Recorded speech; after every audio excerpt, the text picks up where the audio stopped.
Hi there, I'm Lavanna Payne. Welcome back to Disco Elysium, episode 12.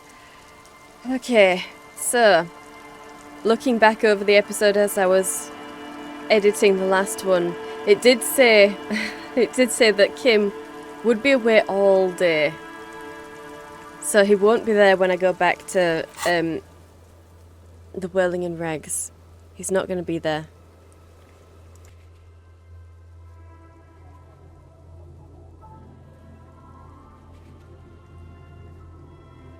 So, the map wall. I don't think we've added much to interfacing, so that's probably still a little bit too much for us. But maybe we can find something for the ice cream maker. Some better crowbar or something. I do need to still find some money. I need more money. Let's come this way. We won't talk to anyone because I want to keep the conversations for when I've got Kim back. But I can still explore. I can look around. And hopefully find some money. And if we don't find anything, then I'll read a book, I guess. We have these books, and hopefully I'll be able to sell them once I've finished reading them, maybe? Although the interact ones don't seem to have a price on them, so maybe not. I might just end up having to sell the postcards instead. Oh, what's this one? Coal City. This postcard depicts a forest of smokestacks releasing fat plumes of smoke into blue cloudless sky. The tinge of age, the colour of old teeth, gives it a sickly look. Written on the back is a single sentence repeated twice. I got out. I got out. No addressee. Okay, how much would that be? 48. Not a lot. We're not going to get a lot by selling all those postcards, so... See, that's why I thought they were collectibles. We can sell the fuel canister, though. The fuel canister will probably get us enough for a room tonight. I just don't want to resort to that just yet.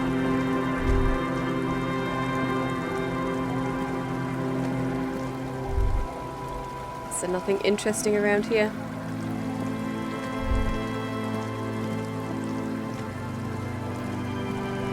Oh, let's have a look at that. Rust-eaten letters read Mazut. Oh, wheels. The rear tyre of a motor carriage adorns these reeds. That's a Noland Vank Sank, an unsuccessful model.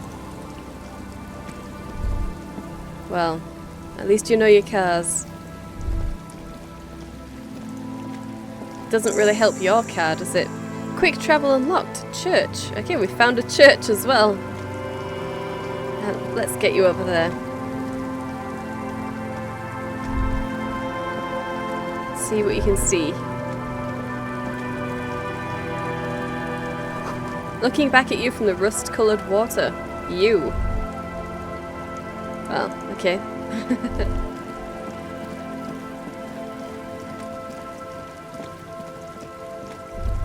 Ooh.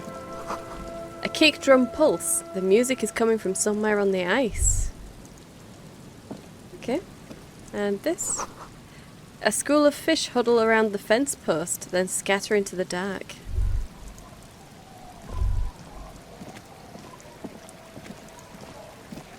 Okay.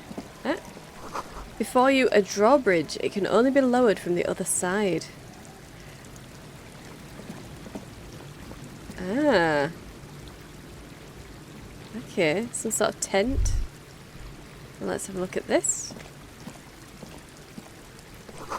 Full of holes. Could the post hide treasure? Look inside.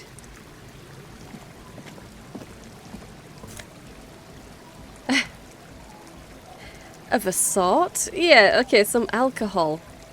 I guess... Ah! Actual money. Sweet. Okay. Yes, more money. Don't run away too quickly. Even more money. Is that it? That's it. What about this one? Oh, magnesium! Sweet! Okay, that's definitely what we need.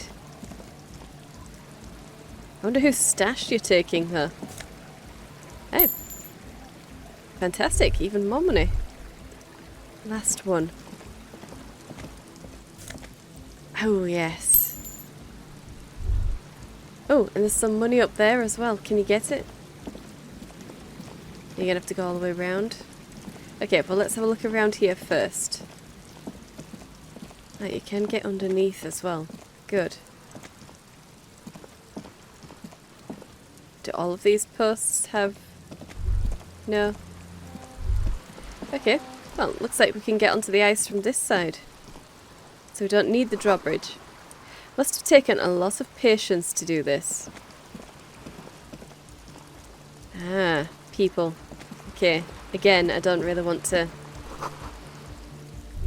I don't want to interact with people. Painted with pastels. Someone's trying to bring cheer into the world. Okay. What have we got here? Trash from some unending party. A pole screwed into the ice keeps the tent erect. More tribalistic markings. This post is covered in little humanoids. Okay.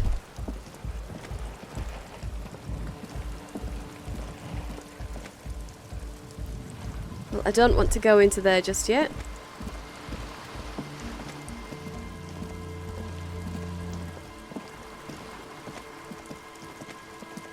Feel a little unmoored without Kim. He is my ride or die steady rock.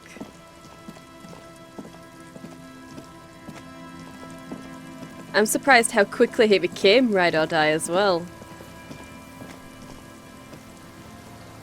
Is that it? That's it.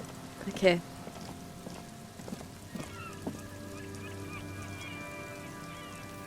Yep, alright.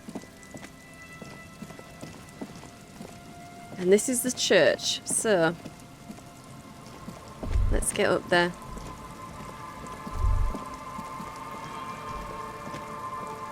And I guess we'll see whether this church is even still...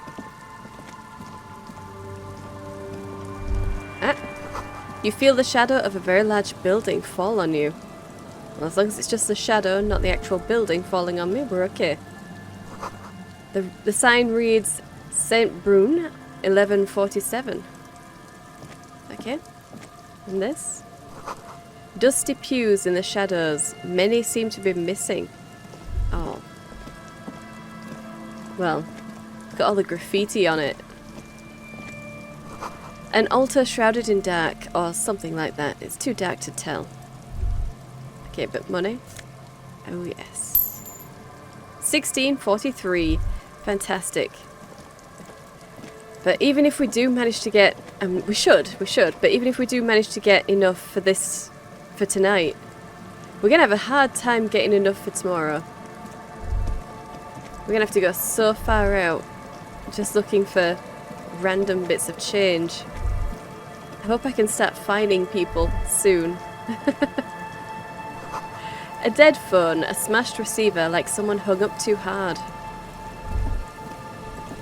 Okay. Someone must have worked hard to smash the plastic dome.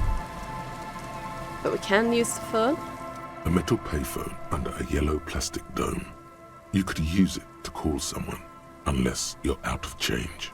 I don't suppose it has change in it. Let's pick up the handset. You hear the tone. The machine is inoperable.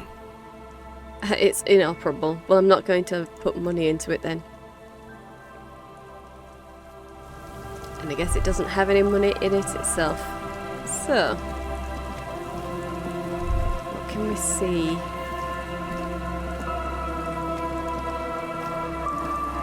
The music is very loud, isn't it?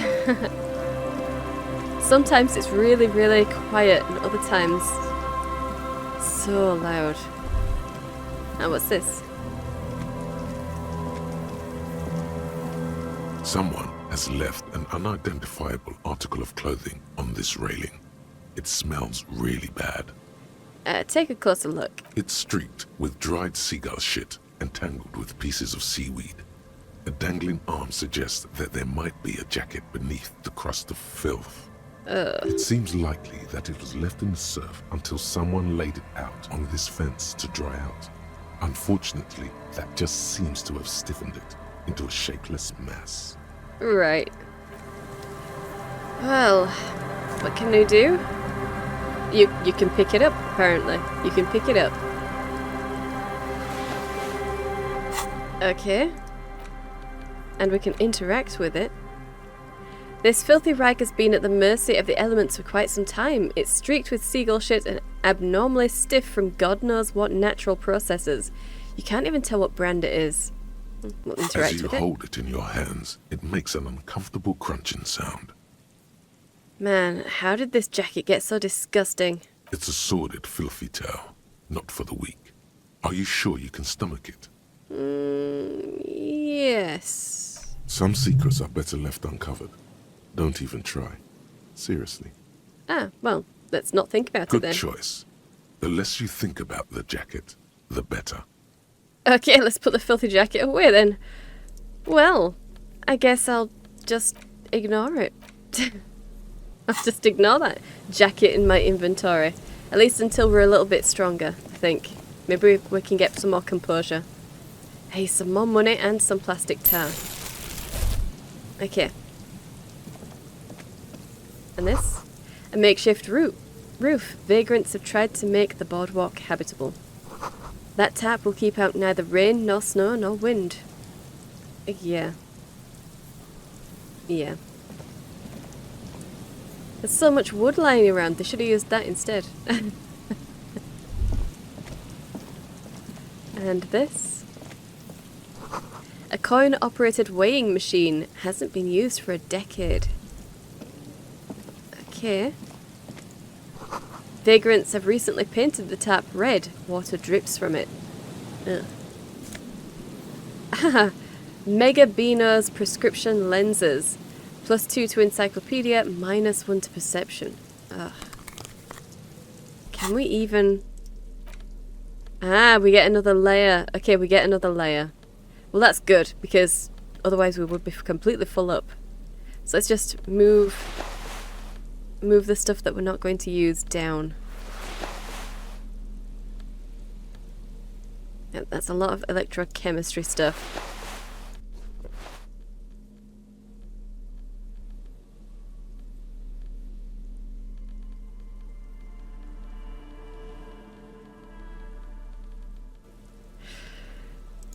Well, never mind. At least we've got something new. That's always nice. And this. Some glass tear. Okay. We can get down there. Okay. Where are you going? Well, don't go there. I want you to look around more thoroughly.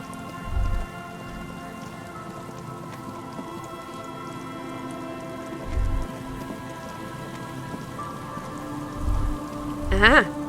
Money!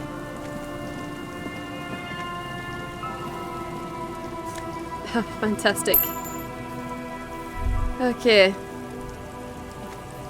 Get over there. What have we got here? A big wine canister. It's open and empty. You've probably found it already.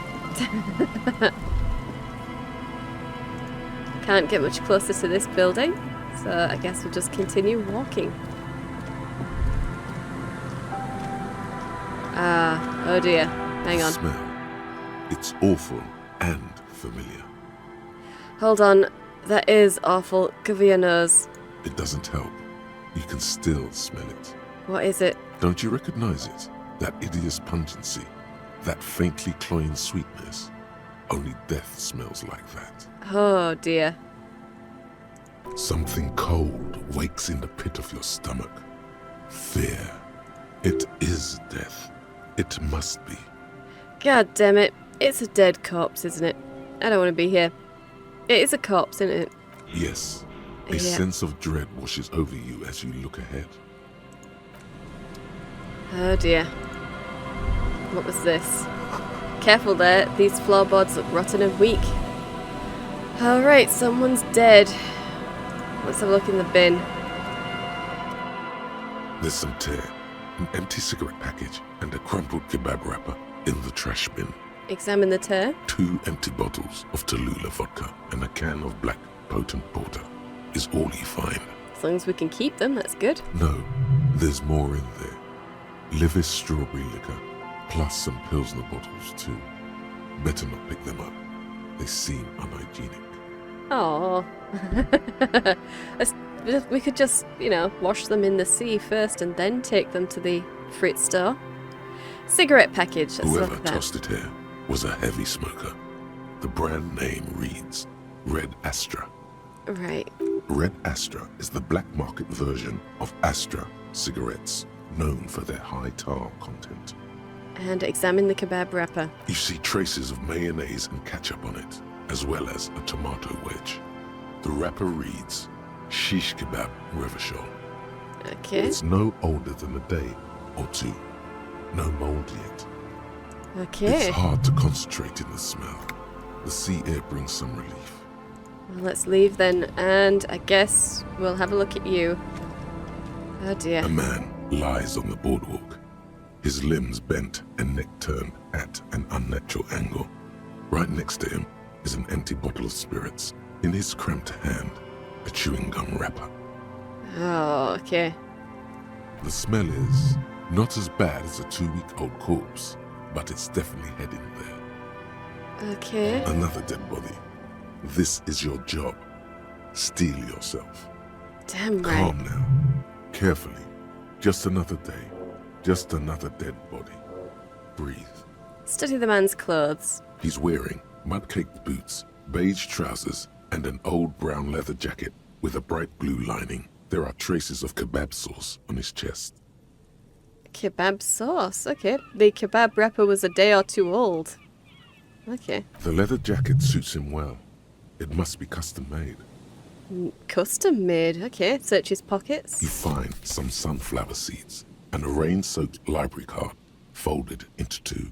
His jacket feels sodden and heavy under your hand. Study the man himself. The man has fallen through a crack in the boardwalk and hit his head against the metal bench. Coagulated blood covers his black hair.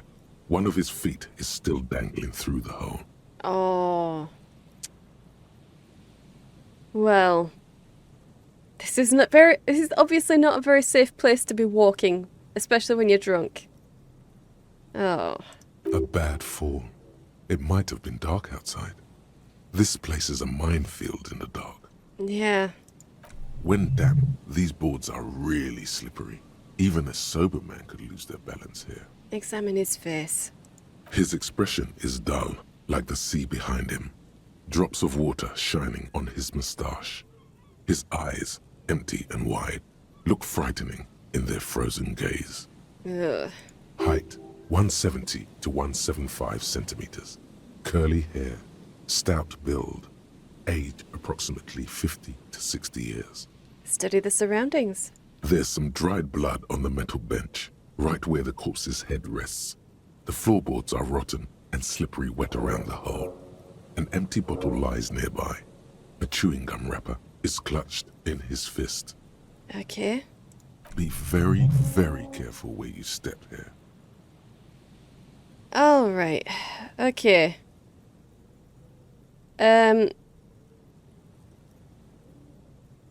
Examine the man's head. A dried chunk of blood covers the hair at the back of his head. An open wound. It's sticky and cold to your touch. Okay. This is what killed him. Examine the bottle. A .75 liter Tallulah vodka with its cap missing. There's hardly anything left inside. And the chewing gum wrapper. Grabowski spearmint chewing gum. Green leaves on the cover. The man's mouth is half agape from the terror of the fall. Look in. The blackness of death. Stench. You think you see white chewing gum too. Okay. Confirmed. Nearly the whole pack is there.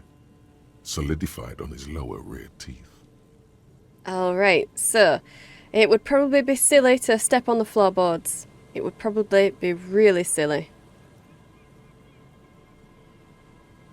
Let's step back. The entire boardwalk creaks in the wind as you take a step back. What should I do with the body? First, you need to talk with the lieutenant. Then report back to the station. This is too complicated to handle on your own. Yeah, let's leave. Okay. And go and see this. This coin-operated viewer has been out of order for years.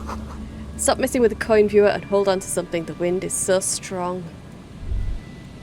Alright, let's get out of here. Oh dear. Kim, you were gone for a day and I found another dead body. Moonshine, probably. It smells like tasty fermentation. Probably that. The wine thing that was we were looking at previously. Not the body.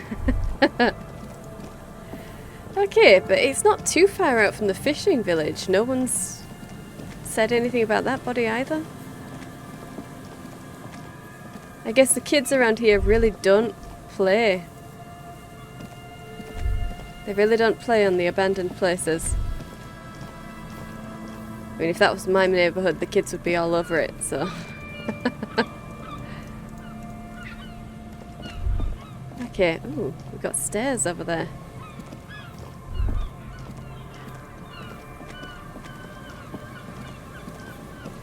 Alright, let's have a look at this. Bars cover these long, dusty windows. Alright. Not much else. Haha. Okay. I will just have a look at this. I'm not going to speak to them. Necessity-driven architectural design. A once bright mural towering above you. The signage has peeled off over the years, but you can still make out Feld Electrical R&D. Hey. A slogan used to intertwine with the loops a long time ago. Now, only a shadow of peeled letters remains. It says, "Tomorrow is just a whisper away." Tomorrow is just a whisper away. Ah, yes. Their famous motto. A fine example of technological optimism from... He says something, but the wind blows and you can't hear him. Turn away. Okay. Hey, some money. Sweet. Exactly what we need. And this? Another power box. It charges nothing now. It's empty. And this. The fence blocks the path. No way on from here. And we've got even more people looking at stuff. I don't suppose... there's something over there. You can't get around there. I guess it's time to get down. What's these? Nothing? Nothing. Okay. Well, never mind. Let's get down.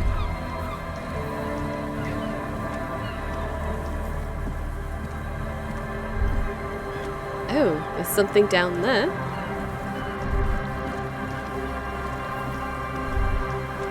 Let's have a look at that. Hey, more money. Oh, we're so close. So close to having a room for the night. The water runs from the west. The source is upstream. A broken pipe? Ah. Well, let's have a look around here first. We did skip ahead by hugging the coast a little. Can we... No? None of that is passable? Can you get onto there? You're gonna have to go all the way round. Yep, we're gonna have to go around. Okay. Well, don't run. Okay.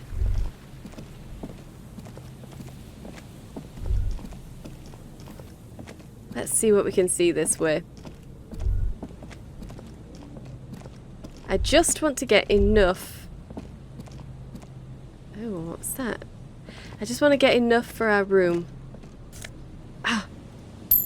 Yes! There we go! Let's have a look at that, and then we'll go. We'll go back. No boat in the boathouse today. This section of the coast hasn't been used in decades. Okay. So yeah, we have other stuff that we could look at, but we're not going to. Let's get back. We'll get back to the whirling, and you can do some reading for the rest of the day, I think. I suppose I could go back to Everett by myself and pretend that... Ooh. What was that? A little black swallow circles above you. You hear it chirrup. Huh. Okay. We could tell him that we've unlocked the door even though we haven't. We can just do that. We don't need Kim with us when we're just going to lie. Really? No, we can't get back that way, can we? No. And I don't think we'll be able to get back that way, so let's come around here. We're gonna have to bring him back this way anyway.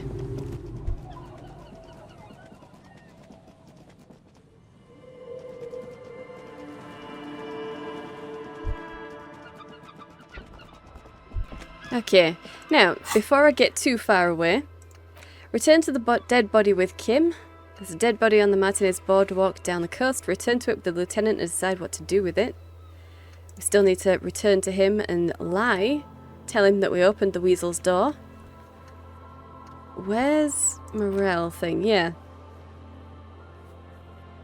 Well, that was just the canal opening it. That was just opening it on Wednesday, which we've done.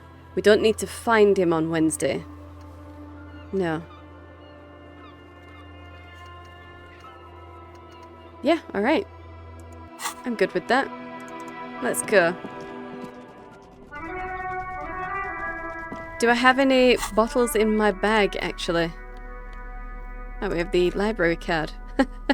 I'll wait until I've got Kim around before I look at that, though. We've got 8 bottles. Okay.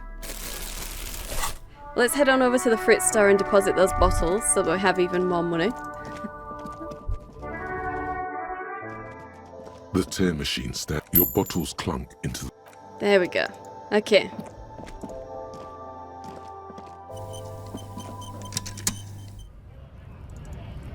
And I should probably just pay for my room while I'm here. Just in case, so I don't get tempted to spend it. Because I might get tempted to spend it otherwise. Can I help you? About my bill. Got the 20 real? Yep. Good. You got the room for the night, but remember, you'll need another 20 real tomorrow. Okay. So that's all sorted. I don't need to worry. Okay. And I guess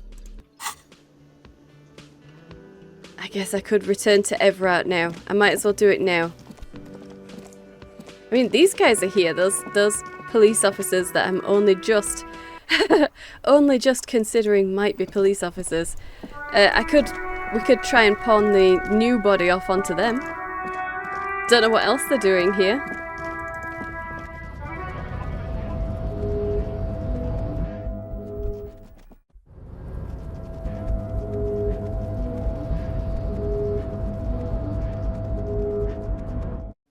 So, just before anything else, is this going to be a composure thing or probably not perception? So we'll put your snakeskin shoes back on. Not going to need electrochemistry, surely.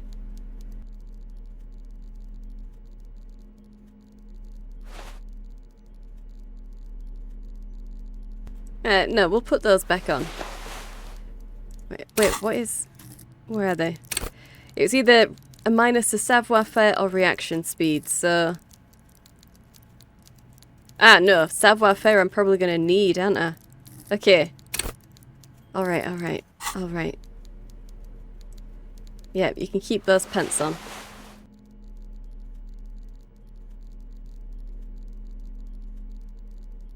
We could do suggestion, maybe.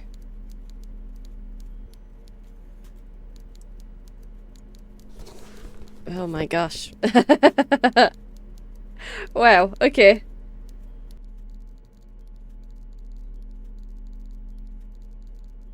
Okay, we're losing one for suggestion for the shirt, so I'll need to switch my shirt out for something. Drama, maybe? So we get a +1 to suggestion there. Okay, and the shades got rid of my drama. So let's put the flip-up glasses on.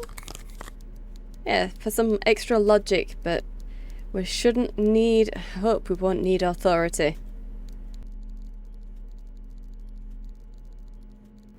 It's probably as good as it gets. So, get up there. And let's lie through our teeth. Mr. Dubois, every worker... A member of the board is a living god, is an organ in the great state organism of war. Also looks just like me. For himself.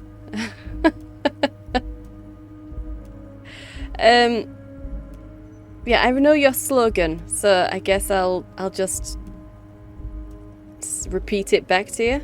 That's right, Mr. Dubois. I see the socialist democratic fervour now burns in your heart, too. Oh. How can I help you today? Okay, lie. I opened the door to your weasel's den. Are you shitting me, Harry? Did you not really open the door and are now just telling me you did? You're a wild one, Harry. Failed to hide your panic. Oh, okay. No, I did. It's drama. We can do drama. I really did open the door. You didn't say it with nearly Oh, enough God. confidence. Be it far from me to ever question your integrity, Harry, but you must have opened the wrong door. Next time, please be certain you get the right one. Right, you see, okay. Harry, it only benefits me if you open the right door.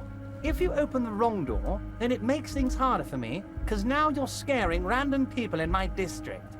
I don't want them to be scared. I want them to think, wow, I feel so safe. I like Everard. I only want weasels to be scared. Right, okay. Oh, I can't believe you failed that. I can't believe you failed that. The drama is your thing. Drama is your thing. Gah. It turns out the strikers were being served an alcoholic brew and I put a stop to it. I don't know what that means, Harry, but I love it. I love your initiative. Knowing you're out there keeping things running lets me focus on the big picture stuff. Right. Don't even tell me what was going on.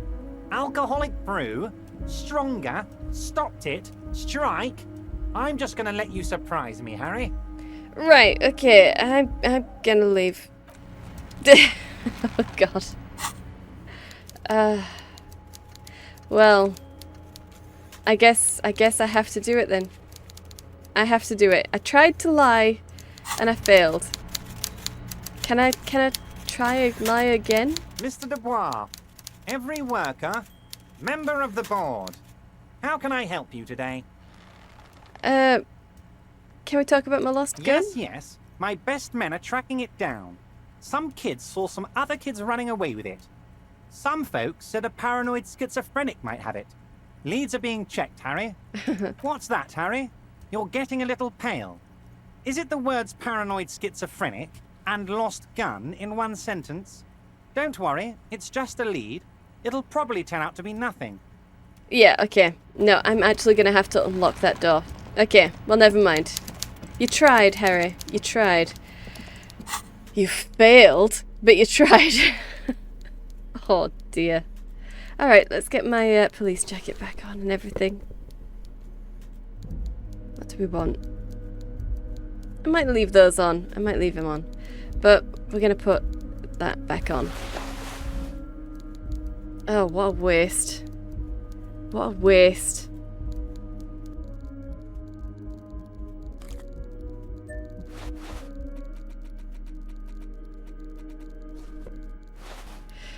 Well, let's keep going then.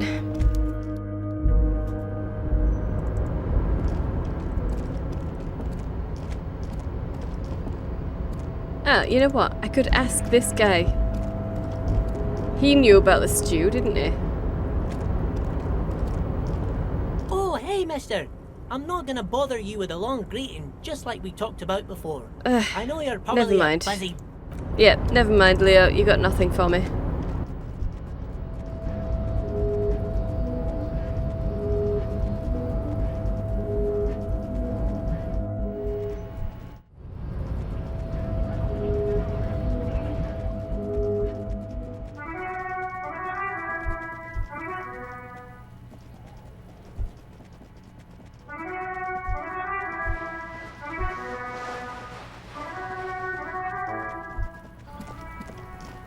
Okay, I might as well. It looks like this is the only way to go since we failed the lie, so I'm not going to drag Kim down with me. I'll just do it myself. The door to the weasel's den, guarded by the lion-head knocker. Both have seen better days. Let's unlock the door. Try to be as silent as you can. It takes a bit of rattling of the handle to loosen the bolt.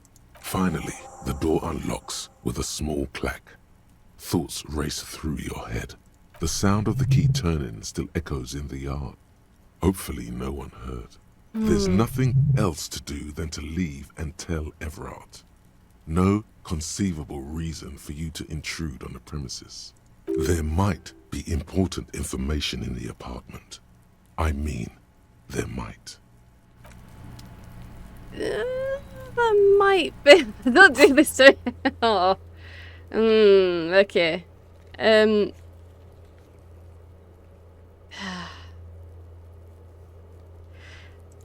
Alternatively, if whoever owns the apartment comes and finds me in here, maybe it won't be attributed to Evra at all. It'll just be me trespassing.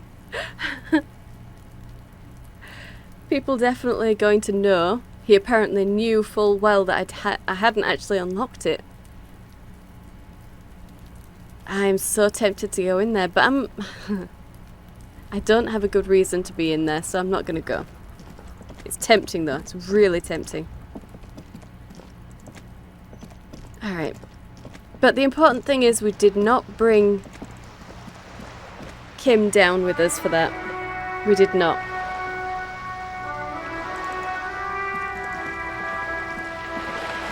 Alright, I suppose... Let's go to our room and read. We've got a few books that hopefully we'll be able to sell.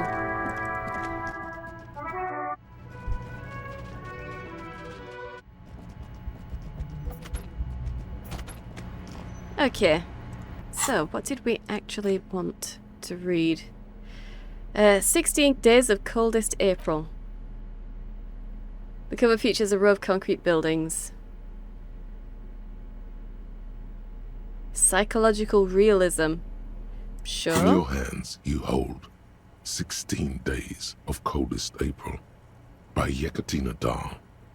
The cover image shows a row of concrete apartments above which span a black and white rainbow. Feels heavy. Indeed, the book is unusually heavy in your hands, as though the cover were lined with lead. How long is this book anyway? You flip through the book. The pages are thinner than you realized, and the type quite small and tightly set. Oh, It's nearly 600 pages long. oh wow. Real art is dense and difficult. If it didn't feel like you had to wrestle a suicidal bear to get through it, you weren't really reading. Okay, look at the back cover. The back cover is dominated by a black and white photograph of the author. And what does she look like? She can't be much older than her mid-30s in this photograph. And yet, from this cover, the eyes of a sad old woman stare back at you. Well, let's start reading. In cold, detached prose, The author describes a scene from one of the Yugograd riots in the 20s.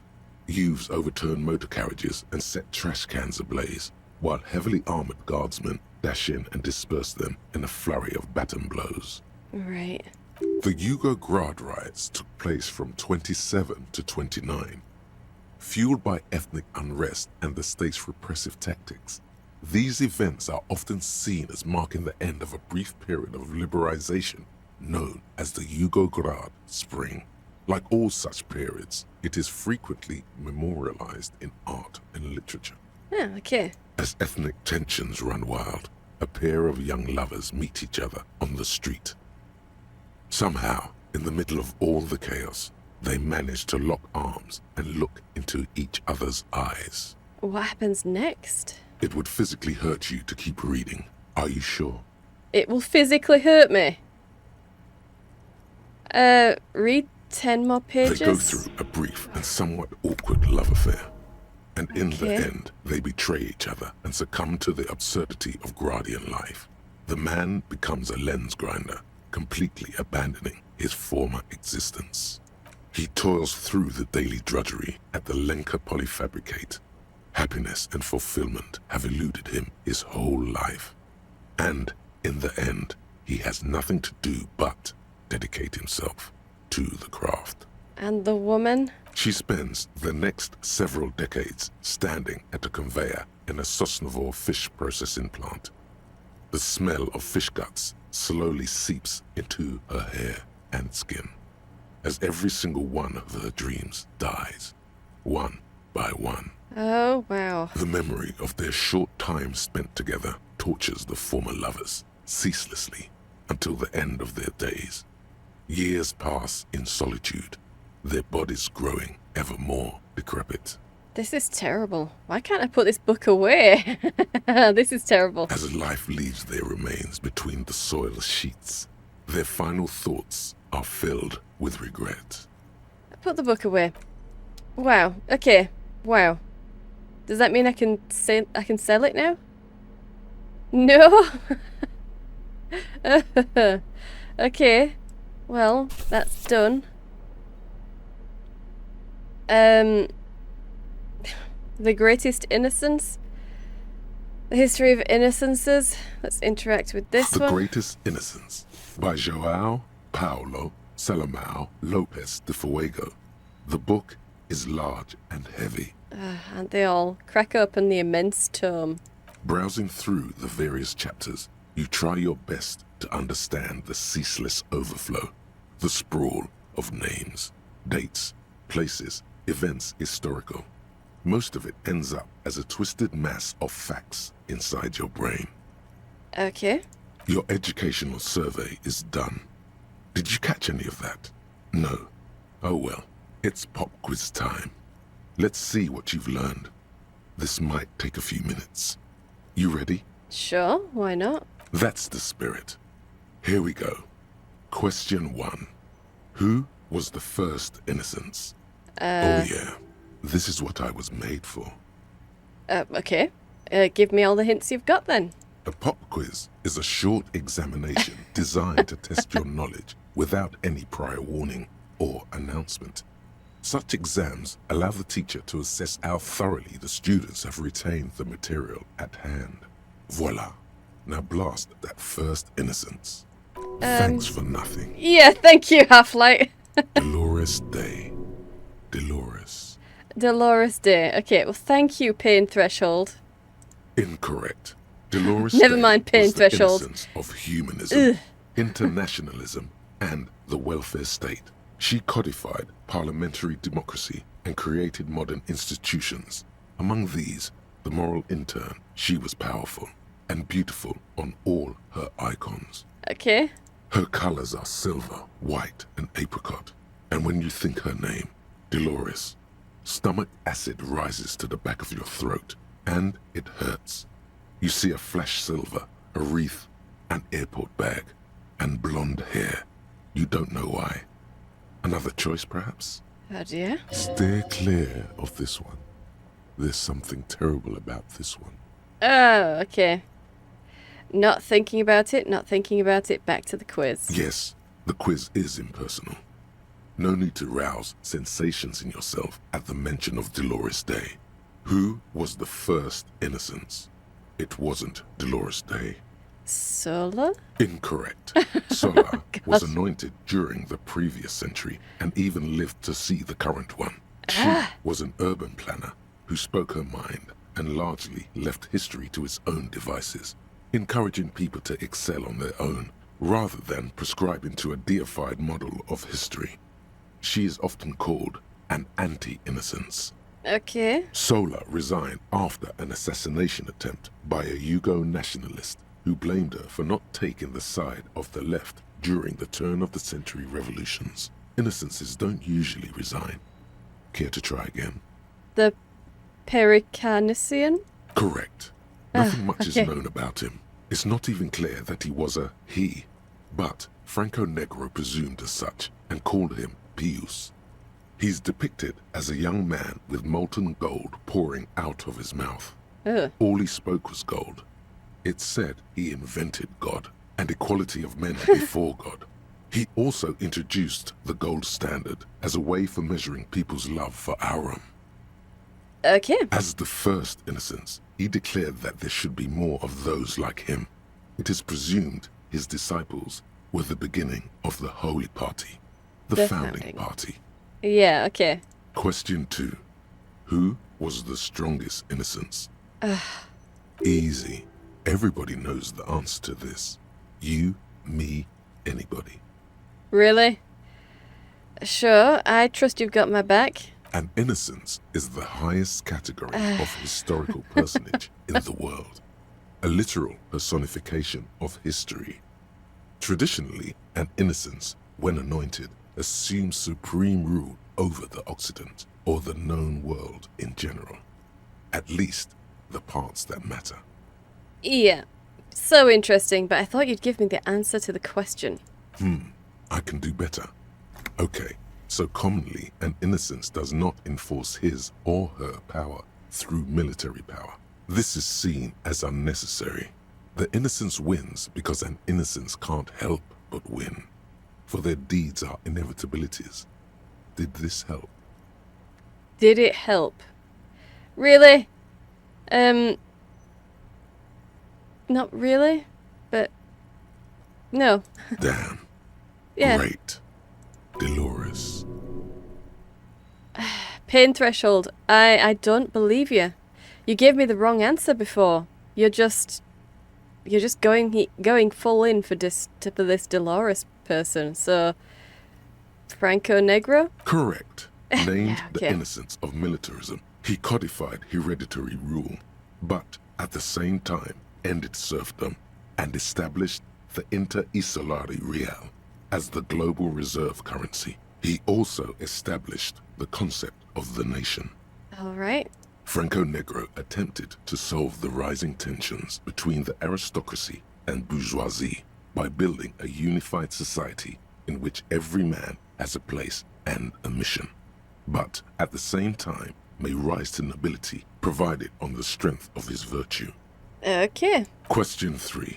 Who was the false innocence? Got Okay. it under control. No problem. Solid on this one. It's widespread historical information. Somehow I doubt it, but you're going to be helpful this time. I could actually use a hint. Yes, there exists a group called the Founding Party, known as the Holy Party, during the time of the Pericarnacian.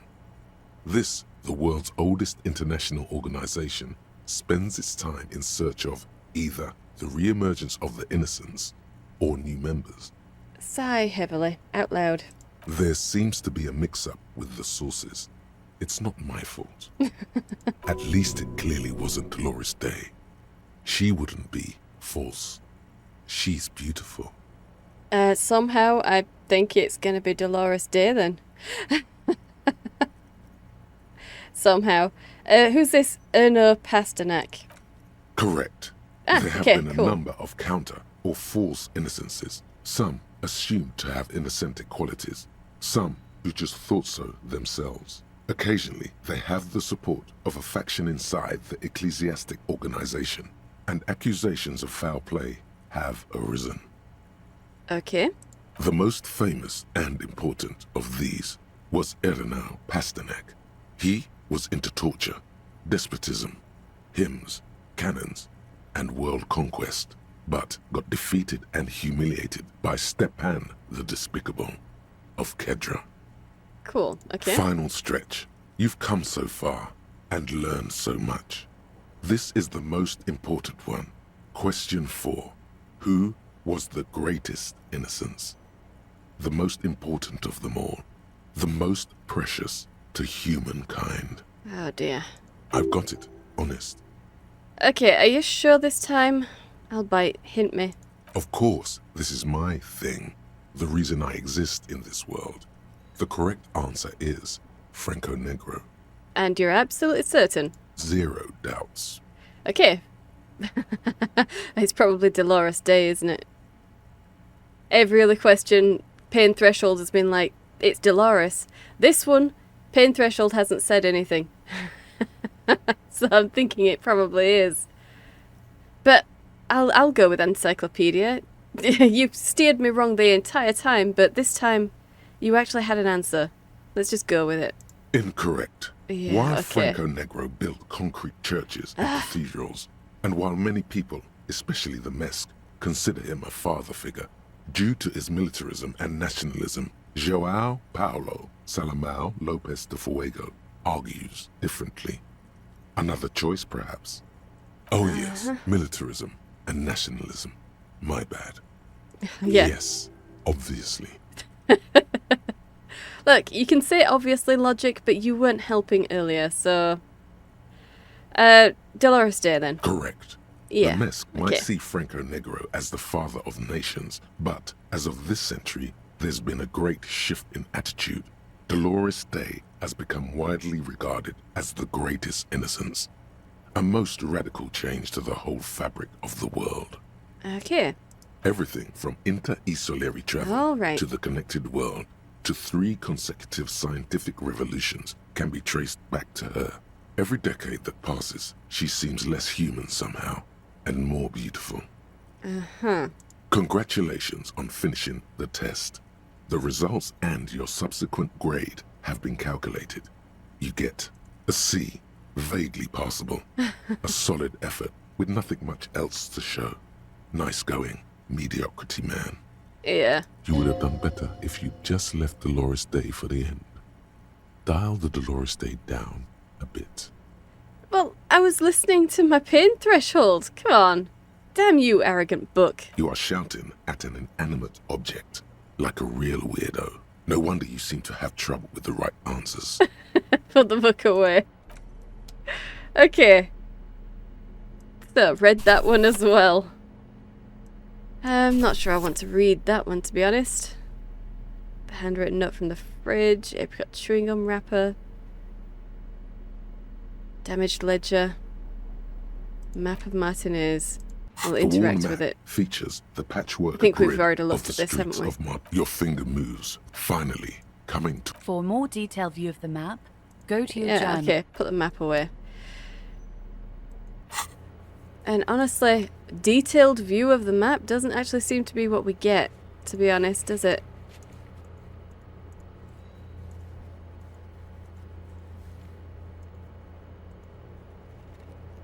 Well, we have gotten over here.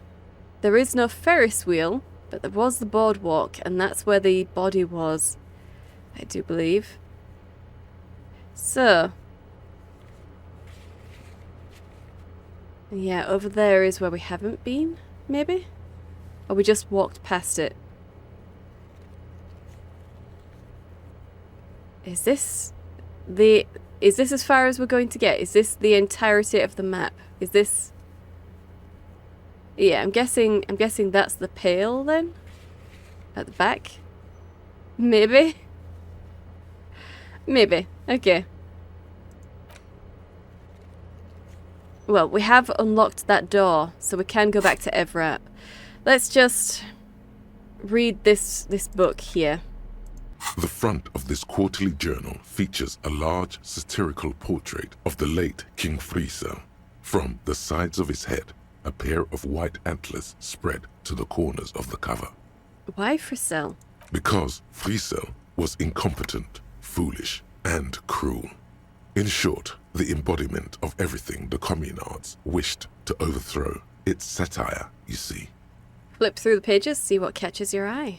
To your disappointment, there aren't any full-color pictures to direct your attention.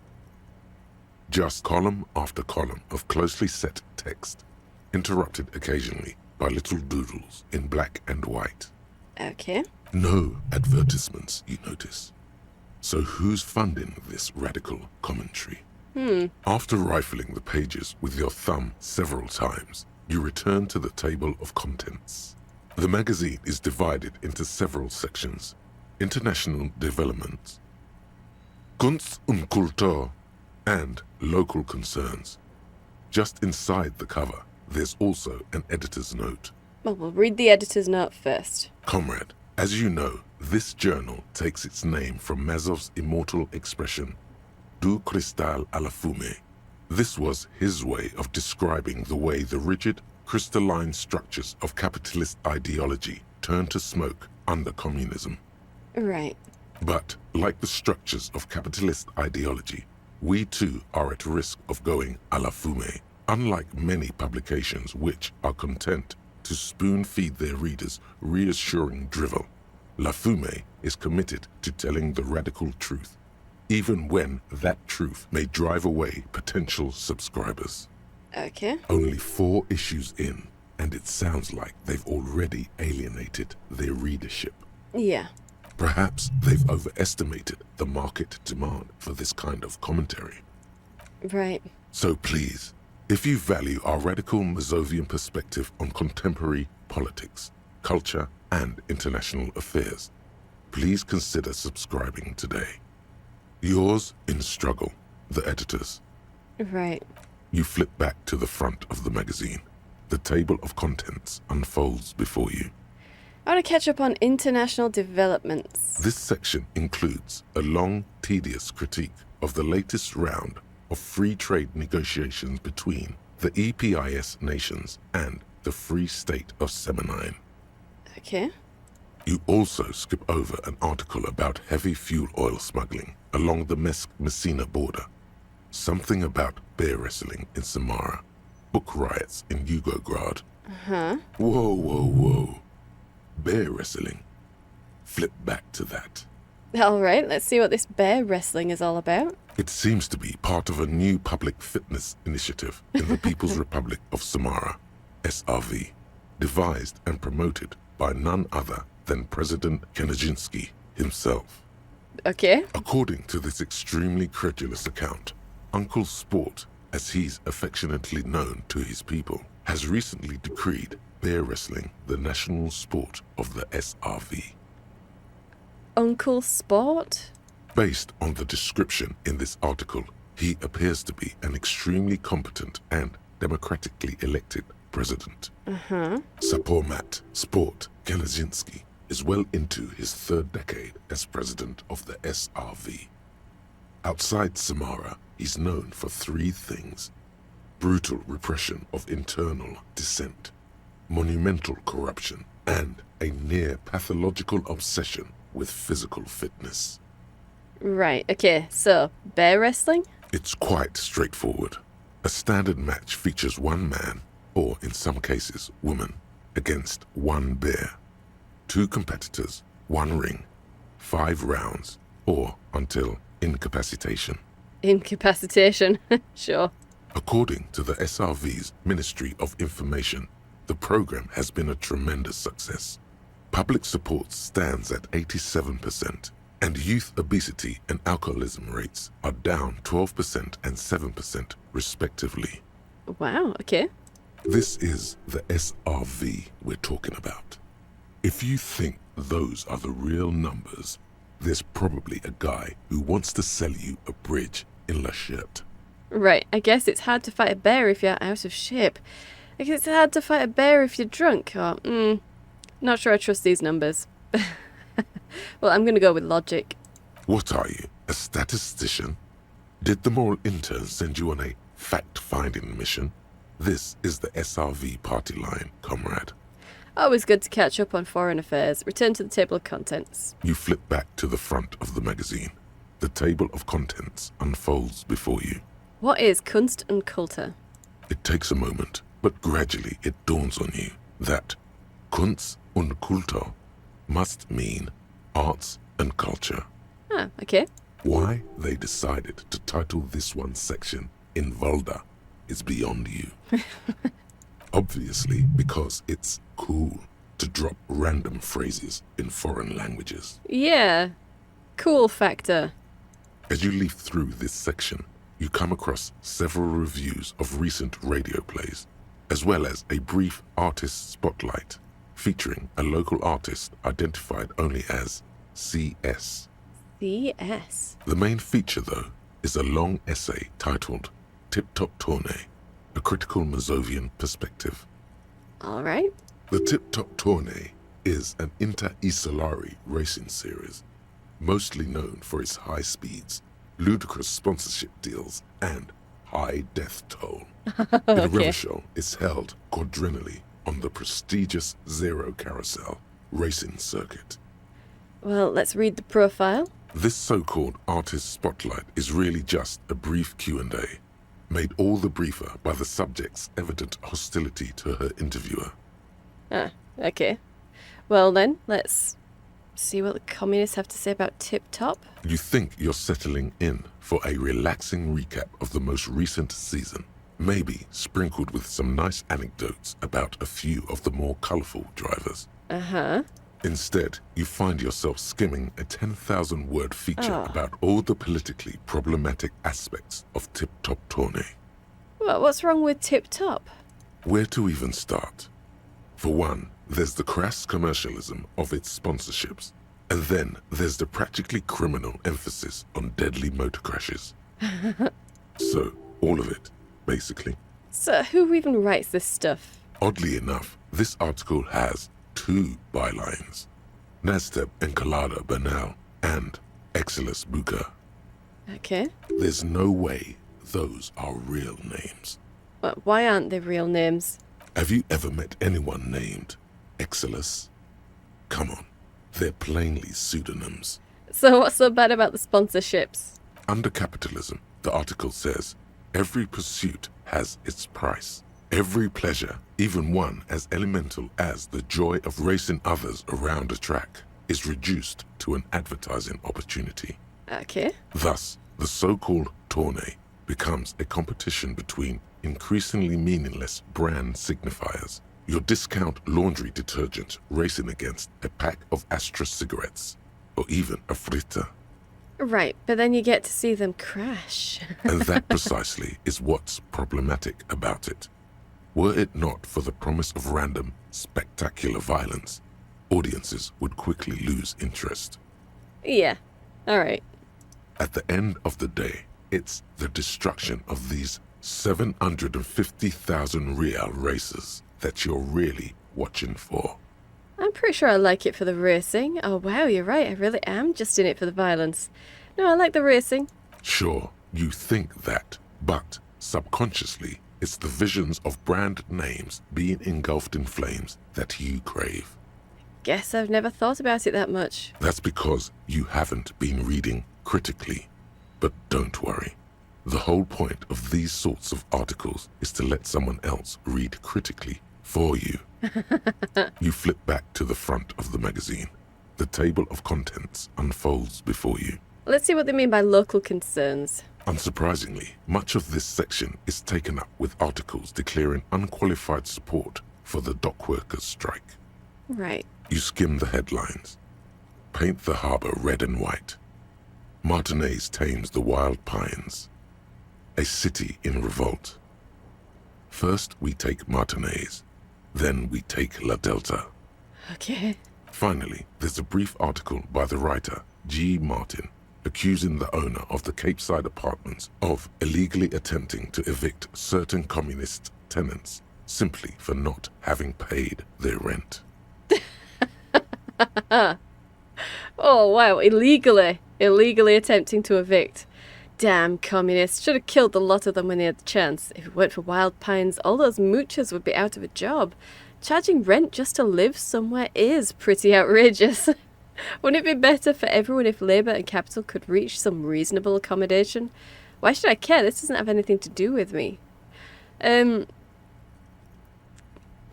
does seem to be a sliding scale of extremely hostile to apathetic. Weren't we going moralist for you? Would it be 5 or 4? 4. Reasonable. Yeah. According to these editorials, Hey, there there we can go. be no accommodation with the forces of international capital or their mucilaginous allies in the coalition.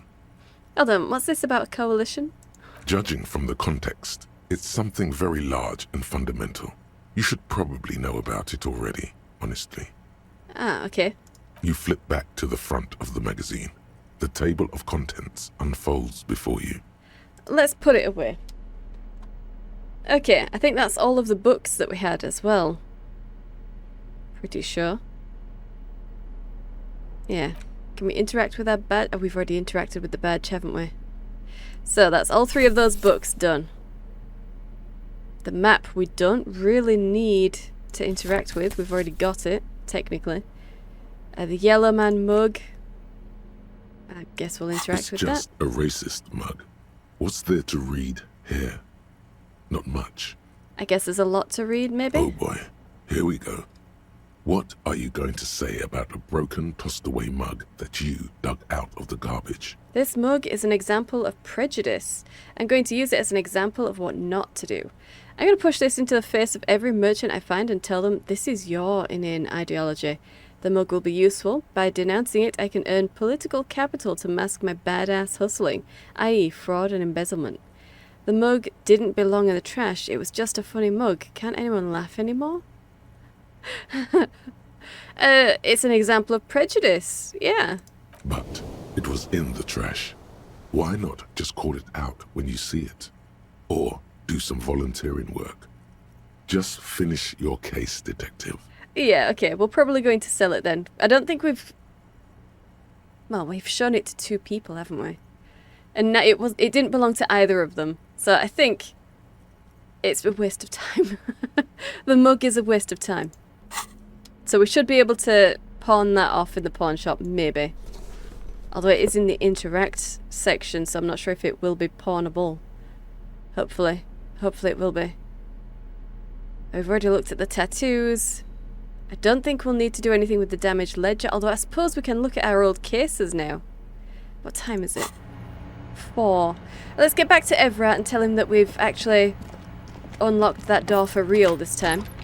For realsies.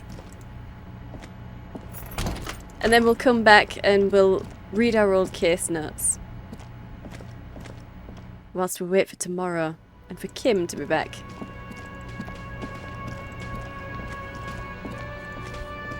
Oh, in fact, is our authority back? Did we have that? No. It's not back.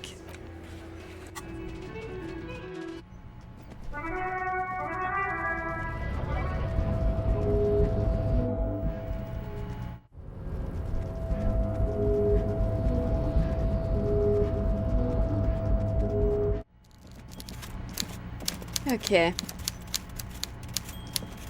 Mr. Dubois, every worker, member of the board. How can I help you today? I opened the door you asked me. Can we discuss the murder now? I'm very glad to hear that, Harry. One question. You didn't actually happen to stumble in and see what's inside the apartment, did you? Nope. He's trying to figure out if you're lying.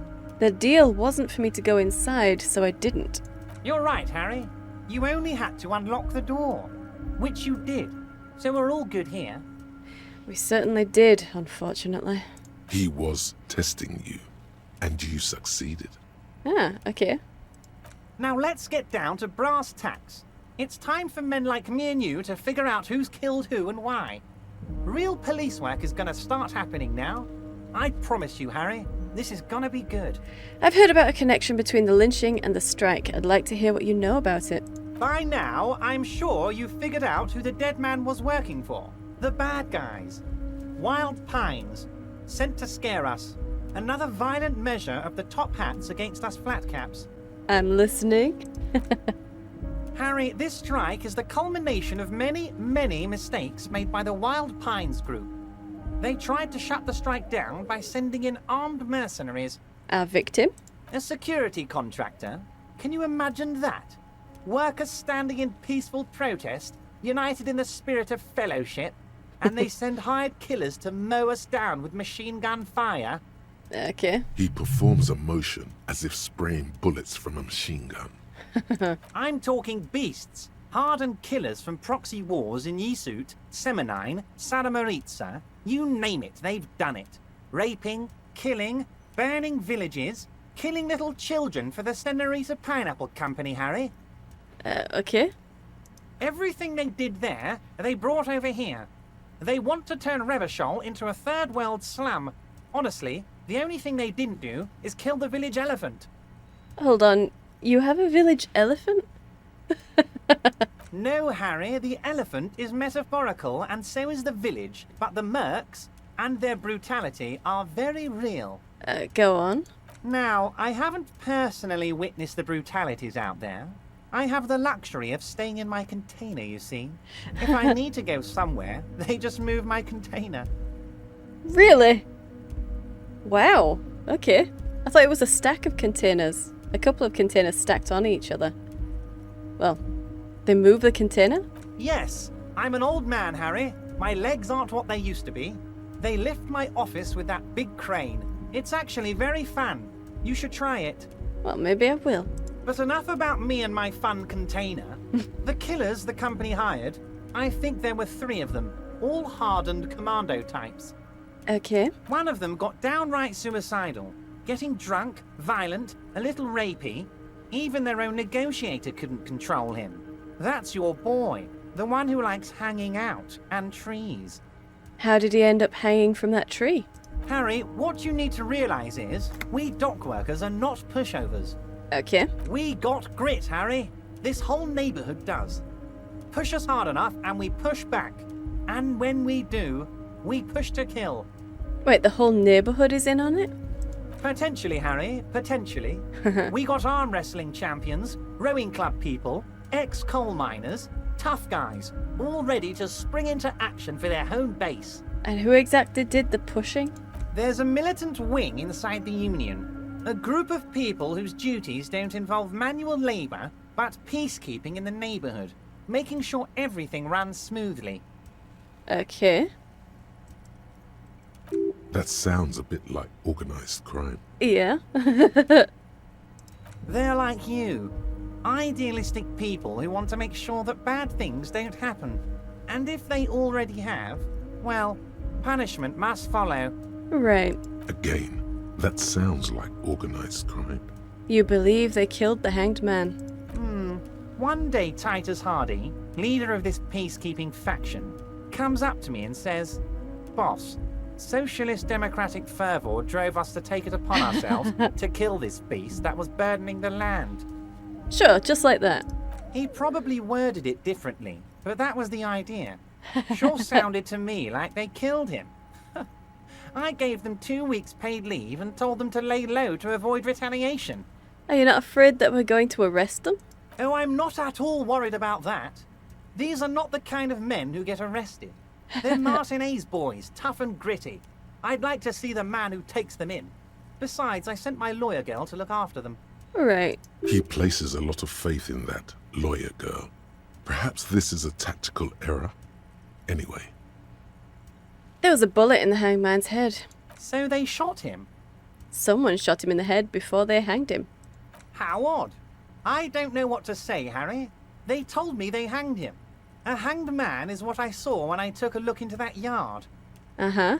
it's impossible to say if he's telling the truth, sire. Damn it, drama. What I do know is, the case is in safe hands. If anyone can get to the bottom of this shot and hanged man, it's my favourite policeman, Harry. Okay. How do you know the mercenaries were hired by the shipping company? How do I know? Let me tell you about these people. That's their MO. It's what they do. Okay, he slams his fist on the desk. Last winter, some poor workers in Terminal E went on a little strike. The company sent in Sediment, a security contractor. The strike was over the workers' right to wear protective footwear, Harry. Okay. These guys turn up and start beating people. Tell you what, Harry, I wouldn't be surprised if we got the same mercenary company after a little rebranding. And I'm sure as hell not surprised to see an army of scabs under my gates. Ah, so you think the security contractor organised the scabs, and he's right. I think that is one of the names that Alice told us about. You said it, Harry. Hell, one of those guys looks big enough to take down that proverbial elephant. Boys like that don't just happen to show up during strikes. He's also right about that. That's our mercenary leader, isn't it? Or at least one of the mercenaries.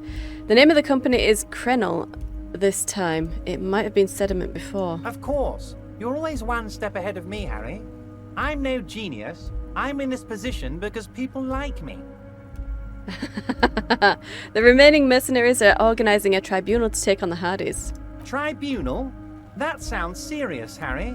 We Union men should be shitting ourselves. I wish you hadn't told me that. I'm gonna lose sleep over this. Let's change the subject. You don't seem too worried about it. Oh, Harry, what do I really think about the tribunal? You're trying to climb to second base with old Everard before you've even courted him properly. Okay. He wants you to do more things for him before. You mentioned a lawyer girl? Oh, Liz is a bright one. I paid for that law degree myself, thinking it'll probably turn her all fancy. But hell, Harry, she came back a firebrand socialist. Sometimes she scares me with her zeal. Well, good. Wait, the girl by the whirling, who was keeping an eye on you. Is he talking about her? Did you send her to spy on me disguised as a gardener, or better not to mention it? No, I'll say it. I did that, didn't I? She thinks of herself as a guerrilla fighter. These middle-class kids and the books they read are crazy, Harry. I think she would rather be an insurgent than a lawyer. I hope it's a phase. And tell me about Titus Hardy and his crew. Oh, they are simply fine young men, all 7 of them. Exemplary union members, always working to advance their position in the local socialist democratic movement. Core members. Okay.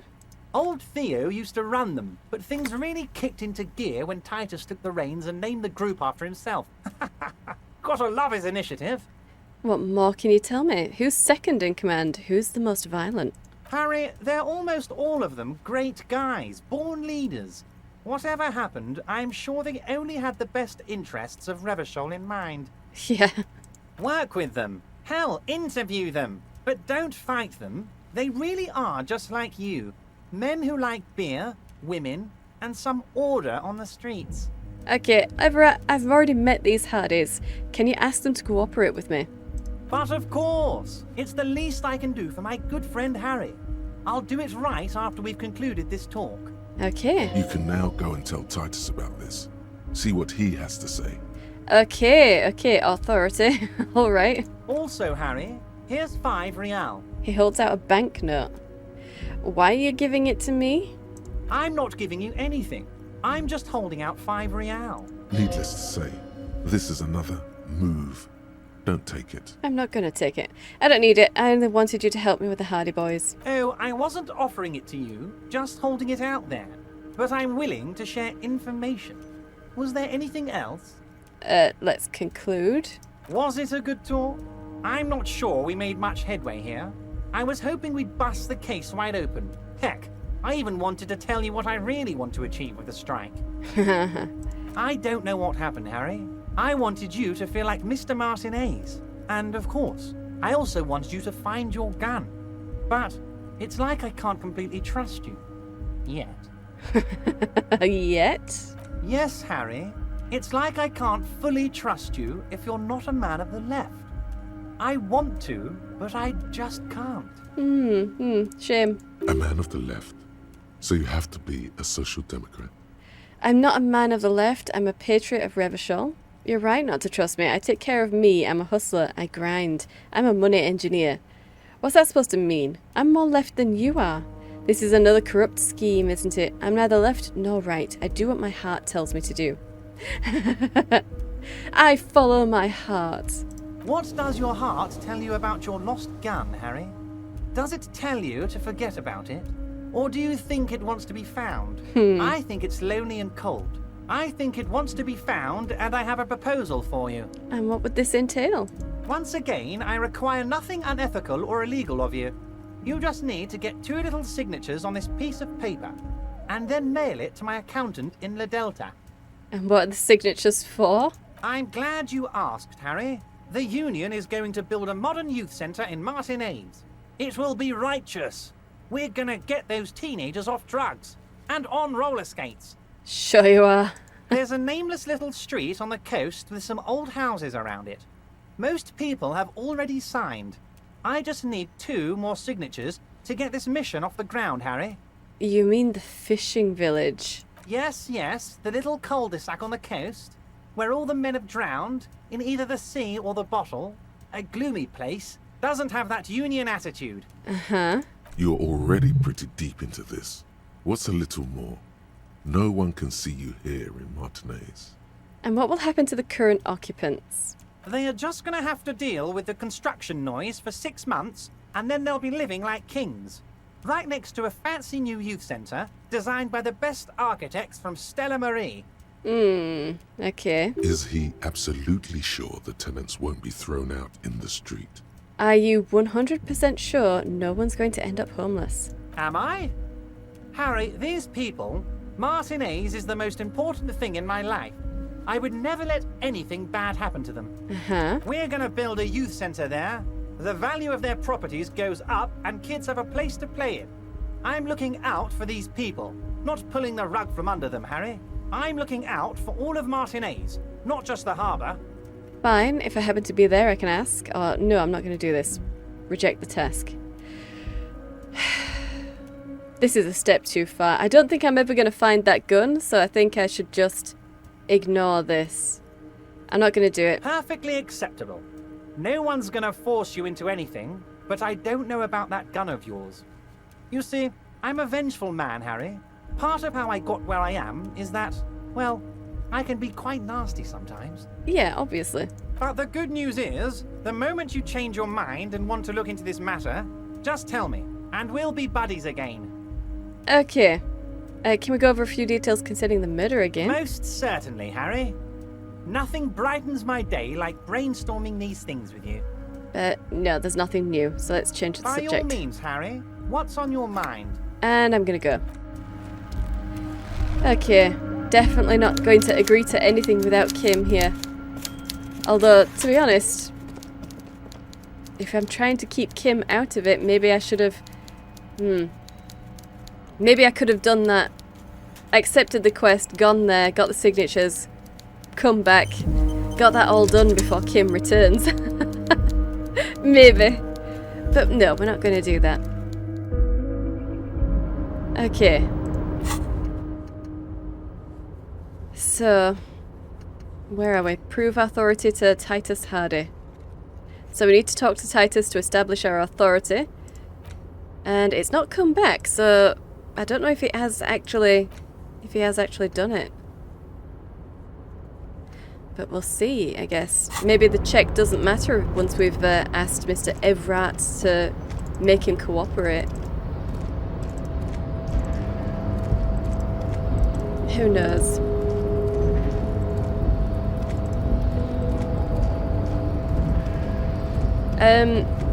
The fishing village though, wasn't that where the little girl with the gloves was? So maybe I should return to the fishing village. And just look around for those gloves before Kim returns.